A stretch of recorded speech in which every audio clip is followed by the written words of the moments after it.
જિલ્લા પંચાયતના પ્રમુખ એવા મંજીભાઈ વસાવા, પર્યુષાબેન વસાવા, તમામ જિલ્લા પંચાયતના સભ્યશ્રીઓ, તાલુકા પંચાયતના પ્રમુખ, તાલુકા પંચાયતના સભ્યશ્રીઓ, સરપંચશ્રીઓ, તમામ સામાજિક સંગઠનના પાર્ટીઓના પદાધિકારીઓ, સાથે ICDSના અધિકારીગણ, જિલ્લાના વહીવટી તંત્રગણ, આંગણવાડી બહેનો, અહીંયા અભ્યાસ કરતા વિદ્યાર્થીઓ, મીડિયાના મિત્રો, પોલીસ અધિકારીઓ, આજના કાર્યક્રમમાં સૌને હું આવકારું છું.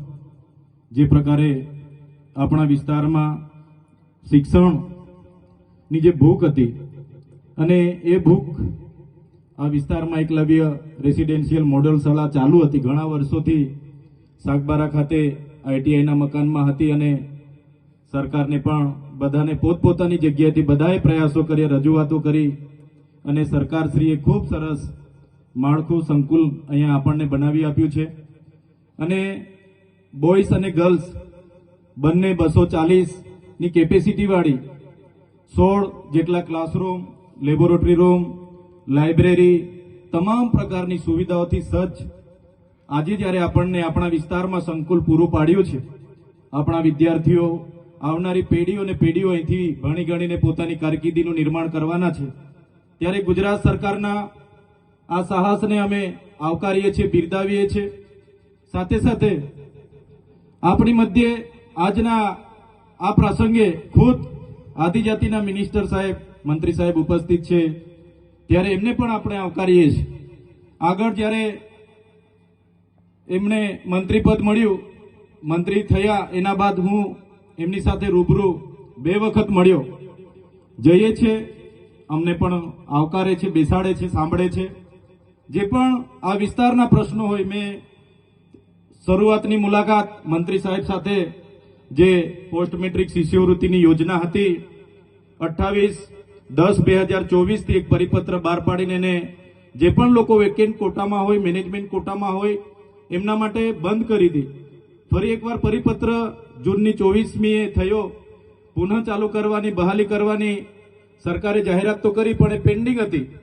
જ્યારે મંત્રી સાહેબે નવા શપથ લીધા, અમે ત્યાં વિદ્યાર્થીઓ સાથે બિરસા મુંડા ભવને ગયા. બિરસા મુંડા ભવનથી ફરી અમે આગેવાનોને સાથે રાખીને મંત્રી સાહેબને મળવા ગયા, એમને ધ્યાન દોર્યું અને મંત્રી સાહેબે અમે કીધું, સાહેબ અમે 15 દિવસ પછી આ ના થાય તો પાછું અમારે અહીંયા આવીને રચનાત્મક કાર્યક્રમો આપવા પડશે. પણ મંત્રી સાહેબે કીધું કે 15 દિવસ ના થાય, તમને આવું ના પડે એવી અમારી મહેનત છે, અમે આગળ પ્રયાસો કરીશું. અને એમણે 15 દિવસ પહેલા જ એમણે પ્રેસ વાર્તા કરીને મોટી રકમ એવી 460 કરોડ આપણા બાળકોની શિષ્યવૃત્તિ બંધ કરી. ત્યારે એ નિર્ણય અમે લીધો. એમનું જેવું પ્રેસ કોન્ફરન્સ થયું અને સમાચારના માધ્યમોથી મને જાણવા મળ્યું, ભલે અમે અલગ વિચારધારા, અલગ પાર્ટીમાં હોઈએ, પણ મંત્રીશ્રીના પ્રેસ કોન્ફરન્સને 1 જ કલાક પછી મેં મંત્રીશ્રીના નિર્ણયને આવકાર્યો, એમનું સમર્થન કર્યું કે જે પણ અમારા નરેશભાઈ પટેલ સાહેબે જે નિર્ણય અમારા બાળકોના ભવિષ્ય માટે લીધો છે એમને હું આવકારું છું અને અમે ખુલ્લામાં એમને સમર્થન કર્યું છું. ત્યારે મંત્રી સાહેબનો પણ બધાના પ્રયાસો હતા, સાંસદશ્રીઓના હતા, ધારાસભ્યશ્રીઓના ધ્યાને રાખીને એમણે કર્યું. ત્યારે અમે એમના નિર્ણયને જાહેરમાં આવકાર્યો હતો અને એમને સમર્થન પણ કર્યું હતું. બીજા 3-4 મુદ્દે પણ અમે એમને બીજી વાર પણ મળ્યા હતા. સાહેબને તે પણ યાદ છે કે બીજી વાર પણ અમે મળ્યા હતા. સાહેબ સાથે આપણા વિસ્તારના બાળકોના ફૂડ બિલની પણ અમે ચર્ચા કરી હતી કે આશ્રમ શાળામાં ભણતા બાળકોને ફૂડ બિલમાં 2100 રૂપિયા મળે છે, પર ડેના 70 રૂપિયા મળે છે, તો બાળકો ખૂબ સારી રીતે ભણે, એની થાળીમાં પણ પૌષ્ટિક આહાર હોય, એ બાબતની અમે એમની સાથે ત્યારે પણ ચર્ચા કરી હતી. ખોટા જાતિના પ્રમાણપત્ર જે બીજા જ્ઞાતિના લોકોને આપવામાં આવે છે, અમે તે દિવસે મંત્રી સાહેબની સાથે બેસીને એની પણ પરામર્શ કર્યો હતો કે સાહેબ આમાં વિશ્લેષણ સમિતિ આગળ તપાસ કરતી નથી, હવે તમે છો, તમારા પર અમે અપેક્ષા લઈને બેઠા છે, તમારે એ ખોટા જાતિના પ્રમાણપત્ર લઈને જે પણ લોકો જે પણ કક્ષાએ હશે, નોકરીમાં હશે કે શિક્ષણમાં હશે, એવા લોકોને આપણે વિશ્લેષણ કમિટી દ્વારા શોધવા પડશે અને એ જે એમને જાહેર કરવા પડશે, એ પણ અમારી વાત હતી. જે 40% માર્ક્સ ફરજિયાત લેખિતમાં લાવવાના એવી જે હમણાં ગૌણ સેવા પસંદગી મંડળે નિયમ બહાર પાડ્યો છે ત્યારે આદિવાસી સમાજને આર્ટિકલ 330, 332 અંતર્ગત જે શૈક્ષણિક અનામત મળી છે ત્યારે અનામતની બેઠકો 40% માર્ક્સ ફરજિયાત લાવશો તો જ નંબર લાગે એવી જે કન્ડિશન છે એના લીધે કેટલાક સીટો આપણી ખાલી રહી છે. તો સાહેબશ્રીને અમે એનું પણ ધ્યાન દોર્યું હતું અને એમાં પણ આવનારા દિવસોમાં અપેક્ષા રાખીએ છીએ કે એમાં પણ ગુજરાત સરકાર આપણા મંત્રીશ્રી રસ દાખવીને આગળ તજવીજ કરે. માન્ય મંત્રી સાહેબો તમે બેઠા છો, સાંસદ સાહેબ પણ છે. સાહેબ આટલો મોટો મારા વિસ્તારમાં કાર્યક્રમ છે, કલેક્ટર સાહેબ, પ્રાંત સાહેબ અને પ્રાયોજનાજી, શર્માજી, હું અહીંનો ધારાસભ્ય છું ભાઈ. મને કેમ કોઈ ફોન બી નહીં કર્યો, પત્રિકા નહીં, જાણ નહીં, ખુલાસો કરો. હું ધારાસભ્ય છું ભાઈ. આ મારું અપમાન નથી, મારી જનતાનું અપમાન છે. આ મારું અપમાન નથી. મને કોઈ કાર્યક્રમનો મોહતાજ નથી. મને પત્રિકામાં નામ આવે, મારી તકતીમાં નામ આવે તો જ ચૈતર વસાવા આવે એવું નથી. ચૈતર વસાવા નામ માટે હું નથી આવતો. મારા જનતાના, મારા સરપંચે કીધું કે આટલો મોટો કાર્યક્રમ છે શિક્ષણનો, સાહેબ તમારે આવવું પડશે એટલે મેં આવ્યો છું. અને કલેક્ટર સાહેબ તમારી જવાબદારી છે, તમે વહીવટ છો, તમે મને ફોન કરીને જણાવો ને કાર્યક્રમ છે. મંત્રી સાહેબ ગાંધીનગરથી આવે છે, કઈ તકલીફ છે અમારાથી તમને? પ્રાયોજનાજી, શર્માજી, તકલીફ આપતો તો કેમ ભાઈ તમે અમને જાણ નથી કરતા? કેમ આમંત્રણ નથી આપતા? તમારું વહીવટી તંત્ર હું ધંધા કરે છે ને બધું ખબર છે. હમણાં મોદી સાહેબ આવ્યા હતા, ખર્ચો થાય ભાઈ, 8-10 કરોડ રૂપિયાનો ખર્ચો થાય. તમે દેવ મોગરામાં ડેકોરેશન માટે કલેક્ટર સાહેબ 16 કરોડ રૂપિયાનો અમારા આદિજાતિ બજેટમાં ખર્ચો પાડ્યો છે. તમે ત્યાં મોદી સાહેબના મંડપના સ્ટેજ માટે 15 કરોડના ખર્ચા કર્યા છે. ટોયલેટ, મોબાઈલ ટોયલેટ માટે 2,40,000નો 2 કરોડ ને 40 લાખના તમે ખર્ચા પાડ્યા છે. નાસ્તા માટે 2 કરોડ ખર્ચા પાડ્યા છે.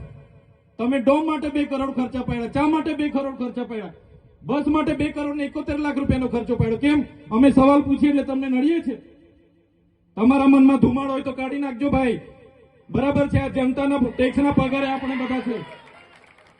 આ જનતાના ટેક્સનો પગાર મને પણ મળે છે, તમને પણ. કલેક્ટરથી તલાટીથી લઈને કલેક્ટર સુધીના બધા તમે નોકર છો, અમે બધા સેવક છે. આ લોકોએ જે પણ કે અમે પ્રતિનિધિ છે, અમને અધિકારો આપ્યા છે.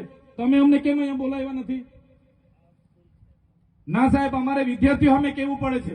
અમને કઈ, તમે દર વખતે ચિકદામાં કીધું, દર વખતે આ જ પ્રશ્ન ઉભો કરો છો, દર વખતે આ જ પ્રશ્ન ઉભો કરો છો. ઓ ભાઈ, ધારાસભ્ય છું, લોકોએ મને ચૂંટ્યા છે, મને આમંત્રણ જોઈએ ભાઈ. આ કોઈના પૈસાથી આ બિલ્ડિંગ નથી બની, તમારા ઘરના પૈસાથી બની છે. અરે વિષય પર તો મને આમંત્રણ કેમ નથી આપ્યું? મને જાણ કોઈ એક ફોન કેમ નથી કર્યો? કેમ ભાઈ? અમે ધારાસભ્ય ચૂંટાયેલા છે, લોકોએ અમને અધિકાર આપ્યા છે, અમારો અવાજ તમે દબાવવાની વાત કરો છો. અમને કેમ નથી આમંત્રણ આપ્યું? તમે તમારે આમંત્રણ આપવું જોઈએ ને અમને. ઓ ભાઈ, બંધ કરી દેવાડો, મારા અધિકાર છે ભાઈ. તમે અહીંયા આવો, બંધ કરી દે એટલે, બંધ કરી દે એટલે આમંત્રણ કેમ નથી? બંધ કરી દે એટલે, બંધ કરી દે એટલે, બંધ કરી દો એટલે આમંત્રણ આપવું જોઈએ ને તમારે. અમને તમે આમંત્રણ કેમ નથી આપ્યું ભાઈ? અમે ચૂંટાયેલા ધારાસભ્ય છે, અમને એક ફોન કોઈનો આવ્યો નથી. કલેક્ટર સાહેબની જવાબદારી છે. આ કોઈના કમલમના પૈસાથી આ બિલ્ડિંગ નથી બની ભાઈ. કોઈ તો પછી પણ સાહેબ અમે તમારી રિસ્પેક્ટ કરીએ છીએ ને દરેક સરકારના કાર્યક્રમમાં હું હાજર રહું છું.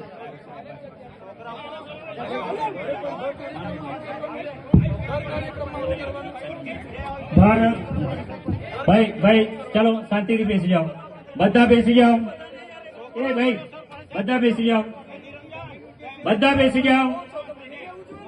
ચાલો શાંતિથી બેસી જાઓ ભાઈ, આગળ નહીં, બેસી જાઓ શાંતિથી.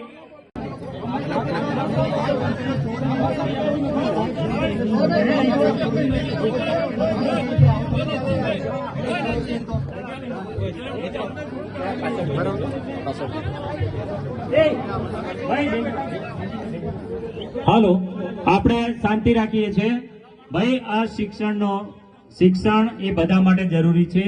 અને શિક્ષણનો કાર્યક્રમ છે. આપણે બધા ખૂબ શિક્ષિત છીએ ત્યારે આ સ્ટેજ પર આવ્યા છે. આપણે પણ એ જગ્યાએ હતા કે જે આપણા બાળકો બેઠા છે ત્યાંથી ભણતા એ આખો સમાજ આજે આ સ્ટેજ પર શિક્ષણ થકી આવ્યો. વૈષ્ણવજન તો તેને કહીએ જે પીડ પરા